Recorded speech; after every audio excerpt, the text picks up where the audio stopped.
Dharmasthala files ಶೀಘ್ರವೇ ಶವ ಪತ್ತೆ ಕಾರ್ಯ ಶೀಘ್ರದಲ್ಲಿಯೇ ಹೂತಿರುವಂತಹ ಶವ ತೆಗೆಯುವಂತಹ ಕೆಲಸ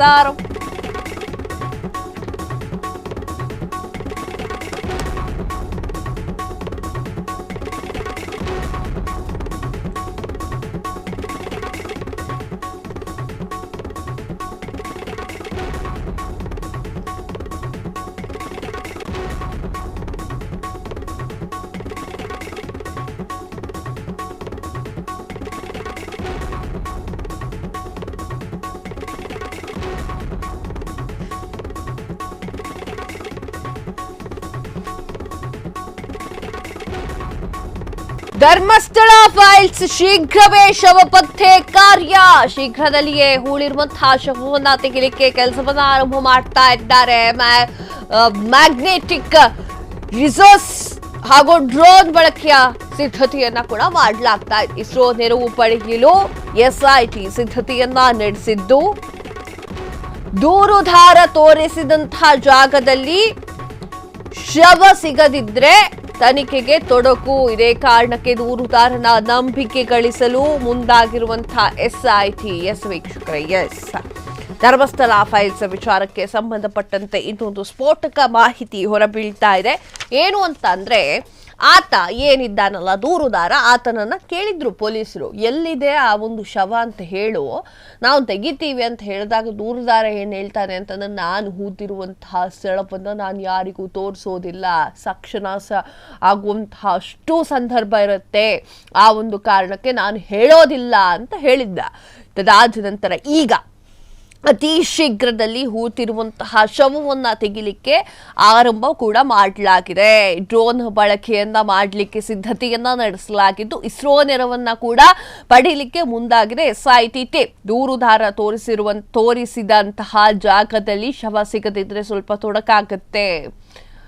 ಅಲ್ಲ, ಈತ ಒಬ್ಬನೇ ಹೂತಿದ್ನೋ ಅಥವಾ 4-5 ಜನ ಬಂದು ಈತನಿಗೆ ಹೆಲ್ಪ್ ಮಾಡಿದ್ರು, ಅದು ಕೂಡ ಈಗ ಮ್ಯಾಟರ್ ಆಗತ್ತೆ. ಇದೇ ಕಾರಣಕ್ಕೆ ದೂರುದಾರ ನಂಬಿಕೆಯನ್ನ ಗಳಿಸಲಿಕ್ಕೆ ಎಸ್ಐಟಿ ತನಿಖಾ ತಂಡ ಅಷ್ಟು ಕೆಲಸವನ್ನ ಮಾಡ್ತಾ ಇದೆ. ಈತ ಒಬ್ಬನೇ ಹೂತಿದ್ದಾನೆ, ಆತನಿಗೆ ಮಾತ್ರ ಆ ಜಾಗ ಗೊತ್ತು ಅಂತಂದ್ರೆ ಇಟ್ಸ್ ಸೇಫ್. ಇಲ್ಲ, ಆತನ ಜೊತೆಗೆ ಇನ್ನೊಬ್ಬ ಇದ್ದ ಆ ಕೆಲಸ ಮಾಡ್ಲಿಕ್ಕೆ ಅನ್ನೋದಾದ್ರೆ ಇಷ್ಟೊತ್ತಿಗೆ ಆಲ್ರೆಡಿ ಆ ಶವ ಹೊರಗೆ ಬಂದಿರಬಹುದು. ಕಂಪ್ಲೀಟ್ ಆಗಿ ಬಂದಿದೆ ಅಂತ ಹೇಳಲ್ಲ, ಬಂದಿರಬಹುದು. ಆ ಒಂದು ಕಾರಣಕ್ಕಾಗಿ ಎಷ್ಟು ಬೇಗ ಆಗುತ್ತೋ ಅಷ್ಟು ಬೇಗ ಆ ಸಾಕ್ಷ್ಯಗಳನ್ನ ತರಬೇಕು. ಎಷ್ಟು ಬೇಗ ಆಗುತ್ತೋ ಅಷ್ಟು ಬೇಗ ಆ ಸಾಕ್ಷ್ಯಗಳನ್ನ ಹೊರ ತೆಗಿಬೇಕು. ಇನ್ನೊಂದು ವಿಚಾರ, ಆ ಸಾಕ್ಷ್ಯಗಳನ್ನ ಹೊರಗೆ ತೆಗೆದುಕೊಂಡು ಬರ್ತಾರಲ್ವಾ, ಆ ಸಾಕ್ಷ್ಯಗಳು ಎಲ್ಲಿದೆ ಅಂತ ಆತ ತೋರಿಸಿದ್ಮೇಲೆ ಆ ಜಾಗವನ್ನ ಅಗಿಲಿಕ್ಕೆ ಶುರು ಮಾಡ್ತಾರಲ್ಲ, ಅದು ಎಲ್ಲರ ಎದುರುಗಡೆನೆ ಆಗಬೇಕು. ಆ ಕೆಲಸ ಮೀಡಿಯಾದವ್ರು ಇರಬೇಕು, ಜನಗಳಿರ್ಬೇಕು. ಜನರನ್ನು ಬಿಟ್ಕೊಳಕ್ ಆಗಿಲ್ಲ ಅಂತ ಇಟ್ಸ್ ಓಕೆ, ಮೀಡಿಯಾದವ್ರನ್ನಾದ್ರೂ ಇಟ್ಕೊಳ್ಬೇಕು. ನೀವು ಅಲ್ಲಿ ಏನು ನಡೆದಿದೆ ಅಂತ ಪ್ರಪಂಚಕ್ಕೆ ತೋರಿಸೋದೆ ಮೀಡಿಯಾ. ಆ ಒಂದು ಕಾರಣಕ್ಕೆ ಮೀಡಿಯಾದವ್ರನ್ನ ಇರಿಸ್ಕೊಂಡು ಅಥವಾ ಸರಿಯಾದ ವ್ಯಕ್ತಿಯನ್ನ ಜಾಗದಲ್ಲಿ ನಿಲ್ಲಿಸಿ ಆ ಶವವನ್ನ ತೆಗೆಯುವಂತಹ ಕೆಲಸ ಮಾಡಬೇಕು. ಈ ವಿಚಾರಕ್ಕೆ ಸಂಬಂಧಪಟ್ಟಂತೆ ನನ್ನ ಸಹೋದ್ಯೋಗಿ ಶರತ್ ದೂರವಾಣಿ ಸಂಪರ್ಕದಲ್ಲಿದ್ದಾರೆ. ಶರತ್, ಆ ಒಂದು ಶವವನ್ನ ಅಂದ್ರೆ ಹೂತಿರುವಂತಹ ಶವವನ್ನ ಹೊರಗಡೆ ತೆಗೆಯುವಂತಹ ಕೆಲಸವನ್ನ ಮಾಡಲಿದ್ದಾರೆ ಎನ್ನುವಂತಹ ಸುದ್ದಿ ಈಗ ಬಂದಿರುವಂತದ್ದು. ಧರ್ಮಸ್ಥಳ ಫೈಲ್ಸ್ ಬಗ್ಗೆ ಏನು ಹೇಳ್ತೀರಿ?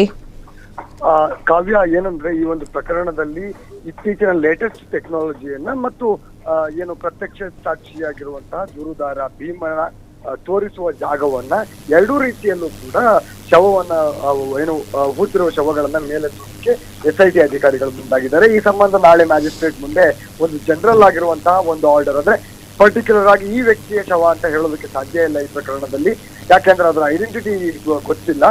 ಆ ಕಾರಣದಿಂದಾಗಿ ಶವಗಳನ್ನ ಈ ಒಂದು ಪ್ರಕರಣಕ್ಕೆ ಸಂಬಂಧಿಸಿದಂತೆ ಎಸ್ಐಟಿ ಕಾರ್ಯವ್ಯಾಪ್ತಿಗೆ ಬರುವಂತಹ ಪ್ರದೇಶದಲ್ಲಿ ಶವಗಳನ್ನ ಮೇಲೆತ್ತಲು ಪರ್ಮಿಷನ್ ಬೇಕು ಅಂತ ಮ್ಯಾಜಿಸ್ಟ್ರೇಟ್ ಮುಂದೆ ನಾಳೆ ಕೇಳಲಾಗುತ್ತೆ. ಜೊತೆಗೆ ಆ ಪರ್ಮಿಷನ್ ಕೂಡ ಶೀಘ್ರದಲ್ಲೇ ಸಿಗುತ್ತೆ, ಯಾಕೆಂದ್ರೆ ಪ್ರಕರಣದ ತನಿಖೆಯ ಮುಖ್ಯ ಭಾಗವಾಗಿರೋದಕ್ಕಾಗಿ ಯಾವುದೇ ಮ್ಯಾಜಿಸ್ಟ್ರೇಟ್ ಇದ್ರೂ ಕೂಡ ಅದನ್ನ ನಿರಾಕರಿಸೋದಿಲ್ಲ. ಅದಾದ ನಂತರದಲ್ಲಿ ಮಂಗಳವಾರ ಅಥವಾ ಬುಧವಾರದಿಂದ ಈ ಒಂದು ಶವವನ್ನ ಮೇಲೆತ್ತುವ ಕೆಲಸ ಆರಂಭ ಆಗಲಿದೆ. ಏನಂದ್ರೆ ಇಂಡಿಯನ್ ಸ್ಪೇಸ್ ರಿಸರ್ಚ್ ಆರ್ಗನೈಸೇಷನ್ ಏನು ಸ್ಯಾಟಲೈಟ್ ಇಮೇಜಿಂಗ್ ಒಂದು ಟೆಕ್ನಾಲಜಿಯನ್ನ ಬಳಸಲಾಗ್ತಾ ಇದೆ.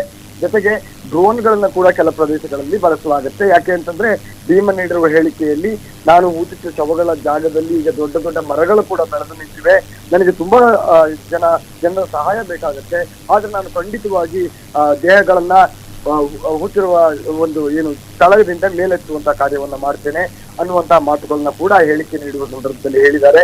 ಅದರ ಜೊತೆಗೆ ಏನು ಮ್ಯಾಗ್ನೆಟಿಕ್ ರಿನೋನ್ಸ್ ಅಂತ ಒಂದು ಟೆಕ್ನಾಲಜಿ ಇದೆ, ಅದರ ಮೂಲಕವೂ ಕೂಡ ಅಂದ್ರೆ ಯಾವುದೇ ಒಂದು ಸ್ಕೆಲಿಟನ್ಗಳು ಭೂಮಿಯ ಒಳಪದರದಲ್ಲಿದ್ರೆ ಅದನ್ನ ಕೂಡ ಸ್ಕ್ಯಾನ್ ಮಾಡಿ ಆ ಮ್ಯಾಗ್ನೆಟಿಕ್ ರಿನೋನ್ಸ್ ಟೆಕ್ನಾಲಜಿಯಿಂದ ಕೂಡ ಅದನ್ನ ಗುರುತಿಸುವಂತ ಕೆಲಸಗಳನ್ನ ಕೂಡ SIT ಮಾಡಲಿದೆ. ಈ ಬಗ್ಗೆ ಈಗಾಗಲೇ ಇಸ್ರೋಗೆ ಏನು SIT ಮುಖ್ಯಸ್ಥ ಡಾಕ್ಟರ್ ಪ್ರಣವ್ ಮೊಹಾಂತಿ ಅವರು ಈಗಾಗಲೇ ಒಂದು ಏನು ಮಾಡಿದ್ದಾರೆ. ಅದನ್ನ ಆ ರಿಕ್ವೆಸ್ಟ್ ಅನ್ನ ಕೂಡ ಕನ್ಸಿಡರ್ ಕೂಡ ಮಾಡಲಾಗಿದೆ. ಯಾಕೆಂತಂದ್ರೆ ಏನು ಬಾರ್ಡರ್ ಸೆಕ್ಯೂರಿಟಿ ಫೋರ್ಸ್ ನಲ್ಲಿ ಡೆಪ್ಯೂಟಿ ಕಮಾಂಡೆಂಟ್ ಆಗಿ ಅಂದ್ರೆ ಇಡೀ ದೇಶದ ಡೆಪ್ಯೂಟಿ ಕಮಾಂಡೆಂಟ್ ಆಗಿ ಪ್ರಣವ್ ಮೊಹಾಂತಿ ಅವರು ಕೆಲಸ ಮಾಡಿದ್ರು. ಆ ಸಂದರ್ಭದಲ್ಲಿ ಹಲವು ಬಾರಿ BSF ನ ಏನು ಬಾರ್ಡರ್ ಪ್ರದೇಶಗಳಲ್ಲಿ ಇಂಡಿಯನ್ ಸ್ಪೇಸ್ ರಿಸರ್ಚ್ ಆರ್ಗನೈಸೇಷನ್ ನ ಸಹಾಯವನ್ನ ಪಡೆದುಕೊಳ್ಳಲಾಗಿತ್ತು. ಅದೇ ರೀತಿಯಲ್ಲಿ ಈಗಲೂ ಕೂಡ ಆಗ್ತಾ ಇದೆ. ಕಾವ್ಯ, ಶರತ್, ತಮ್ಮೆಲ್ಲ ಮಾಹಿತಿಗಾಗಿ ಧನ್ಯವಾದ. ಕ್ಷಣ ಕ್ಷಣದ ಸುದ್ದಿಗಳಿಗಾಗಿ ಫ್ರೀಡಂ ಟಿವಿ ಸಬ್ಸ್ಕ್ರೈಬ್ ಮಾಡಿ, ಲೈಕ್ ಮಾಡಿ ಹಾಗೂ ಫಾಲೋ ಮಾಡಿ. ಹೊಸ ಸುದ್ದಿಗಳ ನೋಟಿಫಿಕೇಶನ್ಗಾಗಿ ಬೆಲ್ ಐಕಾನ್ ಮೇಲೆ ಕ್ಲಿಕ್ ಮಾಡಿ.